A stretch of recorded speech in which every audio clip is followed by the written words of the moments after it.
புதுச்சேரி பல்கலைக்கழகத்தில் ரத்த தான முகாம் மத்திய அரிமா சங்க தலைவர் திரு வி பி ராமலிங்கம் அவர்கள் துவக்கி வைத்தார். புதுவை மக்களுக்கு ஒன்றும் செய்யவில்லை என்று மத்திய இணையமைச்சர் நாராயணசாமி மீது முதல்வர் புகார். மேடையில் வாதிட தயாரா என்று சவால். புதுவையின் புதிய ஐஜியாக காமராஜ் நியமனம். பொதுமக்கள் உற்சாக வரவேற்பு.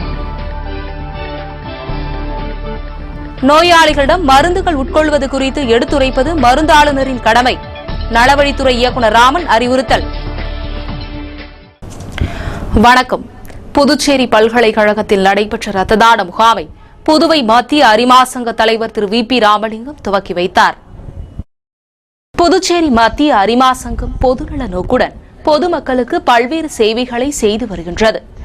இதன் ஒரு பகுதியாக புதுச்சேரி மத்திய அரிமா சங்கத்தின் சார்பில் ரத்த தான முகாம் புதுச்சேரி பல்கலைக்கழகத்தில் நடைபெற்றது. இந்த முகாமில் புதுச்சேரி மத்திய அரிமா சங்கத்தின் தலைவரும் ஸ்ரீ சப்தகிரி குழுமத்தின் நிர்வாக இயக்குநருமான திரு வி பி ராமலிங்கம் அவர்கள் சிறப்பு விருந்தினராக கலந்து கொண்டு முகாமினை துவக்கி வைத்தார். மேலும் மாவட்ட அரிமா சங்க தலைவர் பாலகிருஷ்ணன் தலைமை தாங்கினர். உடற்கல்வித்துறை தலைவர் சக்தி ஞானவேல், பேராசிரியர்கள் ராஜேந்திரன், குர்கர்னி ஆகியோர் முன்னிலை வகித்தனர். இந்நிகழ்ச்சியில் புதுச்சேரி பல்கலைக்கழகத்தின் உடற்கல்வி மற்றும் விளையாட்டுத்துறை மாணவர்கள் திரளானோர் பங்கேற்று ரத்த தானம் செய்தனர். பின்னர் அரிமா சங்க நிர்வாகிகள் லலித் மேத்தா மற்றும் சோமு ஆகியோர் நன்றியுரை வழங்கினர். புதுவை மக்களுக்கு ஒன்றும் செய்யவில்லை என்று கூறியுள்ள முதல்வர் ரங்கசாமி, என்னோடு ஒரே மேடையில் வாதிட தயாரா என்று மத்திய இணையமைச்சர் நாராயணசாமி சவால் விடுத்துள்ளார். இதுகுறித்து மத்திய அமைச்சர் நாராயணசாமி நிருபர்களிடம் கூறுகையில், புதுவையில் கடந்த 2 நாட்களுக்கு முன் பேராசிரியர் ராமதாஸ் எழுதிய மாநில அந்தஸ்து சம்பந்தமான புத்தகத்தை வெளியிட்டு பேசிய முதல்வர் ரங்கசாமி, கடந்த 20 ஆண்டாக பாராளுமன்ற உறுப்பினர் முறையில் நான் புதுவை மக்களுக்கு ஒன்றும் செய்யவில்லை என்று என் மீது புகழாரம் சூட்டியுள்ளார். காங்கிரஸ் கட்சியில் 7.5 ஆண்டு காலம் முதலமைச்சராக இருந்தபோது மத்திய அமைச்சரின் துணையோடு நிதி பெற்று பல திட்டங்களை செயல்படுத்தி காங்கிரஸ் கட்சிக்கு பெயரை தேடாமல் தான் செய்ததாக பறைசாற்றி கொண்டார். அப்போது அதிகாரம் அவருக்கு எங்கிருந்து வந்தது என்று அவர் கேள்வி எழுப்பியுள்ளார். மேலும் புதுவை மாநிலத்தை பொறுத்தவரை 11 முறை சட்டமன்றத்தில் மாநில அந்தஸ்து, சிறப்பு மாநில அந்தஸ்து என 2 கோரிக்கைகளை முன்வைத்து சிறப்பு தீர்மானங்கள் நிறைவேற்றப்பட்டது. மாநில அந்தஸ்து பெற்றால் முதல்வர், அமைச்சர்கள் அதிகாரம் பெறுவார்கள். மக்களுக்கு நிதியை பெற முடியாது. மாநில அந்தஸ்து பெற்றால் மத்திய அரசின் மானியம் 30% கிடைக்கும் என்றும், ஆனால் சிறப்பு அந்தஸ்து பெற்றால் மத்திய அரசின் மானியம் 70% பெற முடியும் என்றும் அவர் கூறியுள்ளார். மேலும் காங்கிரஸ் கட்சி சிறப்பு அந்தஸ்து வேண்டும் என வலியுறுத்தியுள்ளது. இது தொடர்பாக பாராளுமன்றத்தில் நான் தனிநபர் தீர்மானம் கொண்டு வந்துள்ளேன். நிர்வாகத்தில் கவனம் செலுத்தாமல், சட்டம் ஒழுங்கை சரி செய்யாமல், வளர்ச்சி திட்டங்களை நிறைவேற்றாமல் மத்திய அரசையும் கவர்னரையும் குறை கூறுவது முறையாகாது என்றும், காங்கிரஸ் ஆட்சி காலத்தில் நிறைவேற்றப்பட்ட குண்டர் தடுப்பு சட்டத்தை கிடப்பில் போடப்பட்டுள்ளார். மேலும் இவரது ஆட்சியில் நிர்வாகம் ஸ்தம்பித்ததோடு நிதிநிலையை பெருக்க முடியாமல் அனைத்து திட்டங்களையும் முடக்கும் முதல்வராகவே ரங்கசாமி உள்ளார் என்றும், நான் பாராளுமன்ற உறுப்பினராக இருந்தபோது புதுவை காரைக்காலிலிருந்து 17 ரயில் சேவையை நிறைவேற்றியுள்ளேன். சுற்றுலாத்துறைக்கு ரூபாய் 125 கோடி பெற்று இருக்கிறோம் என்றும், ரங்கசாமி எந்த திட்டத்தையாவது மாநில அரசின் திட்டமாக நிறைவேற்றி இருக்கிறாரா என்றும் அவர் கேள்வி எழுப்பியுள்ளார். மேலும் மத்திய அரசையும் என்னையும் குறை சொல்வதை நிறுத்த வேண்டும் என்றும், இல்லை என்றால் ஒரே மேடையில் விவாதம் செய்ய தயாராக இருக்கிறாரா, நான் தயாராக இருக்கிறேன் என்றும் மக்களை திசை திருப்ப அவர் நினைப்பது நடக்காது.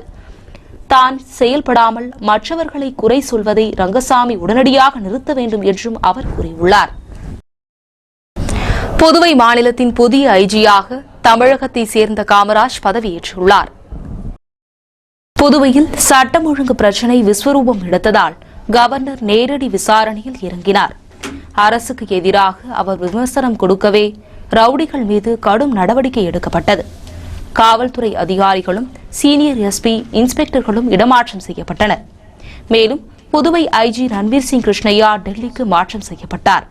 இந்நிலையில் புதுவையின் புதிய ஐஜியாக டெல்லியில் சிறப்பு துணை ஆணையராக பணியாற்றிய காமராஜ் நியமிக்கப்பட்டுள்ளார். இந்நிலையில் புதிய ஐஜியான தமிழகத்தை சேர்ந்த காமராஜ் நேற்றிரவு டெல்லியிலிருந்து சென்னை வந்தார். அங்கிருந்து இன்று மதியம் புதுச்சேரி காவல்துறை தலைமை அலுவலகம் வந்த அவரை டிஐஜி சுக்லா, சீனியர் எஸ்பிக்கள் பூங்கொத்து கொடுத்து வரவேற்றனர். பின்னர் காவல்துறையினர் அணிவகுப்பு மரியாதையை ஏற்றுக்கொண்ட ஐஜி காமராஜ் தனது அலுவலகத்திற்கு சென்று பதவியேற்றுக் கொண்டார்.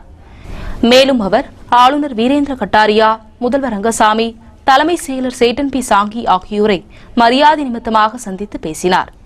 புதிய ஐஜி வருகையால் காவல்துறையில் சலசலப்பு ஏற்பட்டுள்ளது.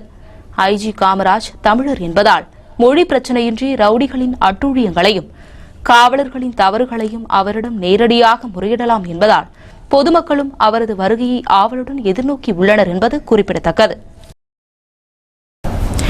நோயாளிகளிடம் மருந்துகள் உட்கொள்வது குறித்து எடுத்துரைப்பது மருந்தாளுநர்களின் கடமை என்று நலவழித்துறை இயக்குநர் ராமன் அறிவுறுத்தியுள்ளார். புதுச்சேரி கோரிமேடு அன்னை தெரசா பட்டமேற்படிப்பு மற்றும் சுகாதார அறிவியல் ஆராய்ச்சி நிறுவனத்தின் மருந்தாக்கியல் துறை சார்பில் புதிய மருந்துகள் வழங்கல் முறையின் முன்னேற்றங்கள் எனும் தலைப்பில் தேசிய கருத்தரங்கம் கல்லூரி பல்நோக்கு அரங்கில் நடைபெற்றது. இதில் ஸ்ரீ பாலாஜி வித்யாபீட பல்கலைக்கழக துணைவேந்தர் சேதுராமன் சிறப்பு விருந்தினராக கலந்து கொண்டு கருத்தரங்கை தொடங்கி வைத்தார். நலவழித்துறை இயக்குநர் ராமன் கருத்தரங்கை மலரை வெளியிட்டு பேசுகையில், ஒரு மருத்துவர் அருகில் இருந்து நோய் தீர்க்க உதவி செய்தாலும் கடைசியாக மருந்தாளுநர் தரும் மருந்துதான் அவர்களின் நோய் தீர்க்க காரணமாக அமைகிறது.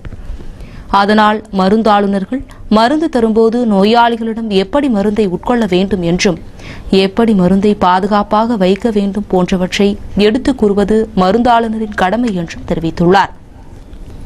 மேலும் இக்கருத்தரங்கின் சிறப்பு விருந்தினராக தமிழ்நாடு மருந்துகள் கட்டுப்பாட்டுத்துறை துணை இயக்குநர் திலீப் குமார் கலந்து கொண்டார். நிறுவன முதன்மையர் முரளி முன்னிலை வகித்திட தேசிய அளவில் 30 கல்லூரிகளை சேர்ந்த 600க்கும் மேற்பட்ட பேராசிரியர்கள், மாணவ மாணவிகள் இக்கருத்தரங்கில் பங்கேற்றனர். 13 அறிவியலாளர்கள் ஆராய்ச்சி அறிக்கைகளை வாய்மொழியாக வழங்கினர். ஹைதராபாத் விஞ்ஞானி பேராசிரியர் சுப்பிரமணியன், சென்னை பேராசிரியர் நம்பினை, அன்னை தெரசா நிறுவன மருந்தியல் கல்லூரி முதல்வர் கோபால் மற்றும் முனைவர்கள் சுப்பிரமணியன், சீனிவாசன் ஆகியோர் கலந்து கொண்டனர். இந்நிகழ்ச்சிக்கான ஏற்பாட்டினை நிறுவனத்தின் மருந்தியல் துறை முதல்வர் பேராசிரியர் ராஜலட்சுமி மற்றும் குழுவினர் செய்திருந்தனர்.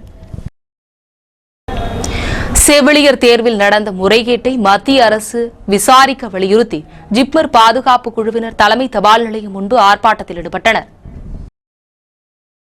புதுவை ஜிப்மர் பாதுகாப்பு குழு சார்பில் புதுவை தலைமை தபால் நிலையம் முன்பு கண்டன ஆர்ப்பாட்டம் நடைபெற்றது. ஆர்ப்பாட்டத்திற்கு ஜிப்மர் பாதுகாப்பு குழு தலைவர் முருகன் தலைமை தாங்கினர். பாரதிய ஜனதா கட்சி தலைவர் விஸ்வேஸ்வரன், நகர செயலாளர் செல்வம், மார்க்சிஸ்ட் கம்யூனிஸ்ட் ராஜாங்கம், ராமச்சந்திரன், புரட்சிகர சோசியலிஸ்ட் லெலின், வெற்றிக்குமார், இந்திய குடியரசுக் கட்சி லெயோன், சிவகுமார், அரசு ஊழியர் சம்மேளனம் இளங்கோவன், நமச்சிவாயம் உட்பட பலர் கலந்து கொண்டனர். ஜிப்மரில் குரூப் ஏ பதவிகளை தவிர்த்து அனைத்து பதவிகளுக்கும் புதுவையை சேர்ந்தவர்களையே நியமிக்க வேண்டும். நர்ஸ் தேர்வில் நடந்த முறைகேடு தொடர்பாக மத்திய அரசு விசாரிக்க உத்தரவிட வேண்டும். விசாரணை முடியும் வரை நியமன ஆணையை நிறுத்தி வைக்க வேண்டும். தினக்கூலி மற்றும் தொகுப்பூதிய ஊழியர்களை பணி நிரந்தரம் செய்ய வேண்டும். ஜிப்மர் ஊழியர்களுக்கு மத்திய அரசின் தொகுப்பு நிதியில் ஓய்வூதியம் வழங்க வேண்டும் என்பது உள்ளிட்ட கோரிக்கைகளை வலியுறுத்தி நடத்தப்பட்ட ஆர்ப்பாட்டத்தில் கண்டன கோஷமிட்டனர். புதுவை காமராஜர் சாலையில் உள்ள ஜோயாலுகாஸ் ஜுவல்லரி ஷோரூமில் நடைபெற்ற தள்ளுபடி விற்பனையை சமூக நலத்துறை தலைவர் ரேவதி பர்குணன் குத்துவிளக்கேற்றி துவக்கி வைத்தார். புதுவை காமராஜர் வீதியில் ஜோயாலுகாஸ் ஜுவல்லரி ஷோரூம் இயங்கி வருகிறது.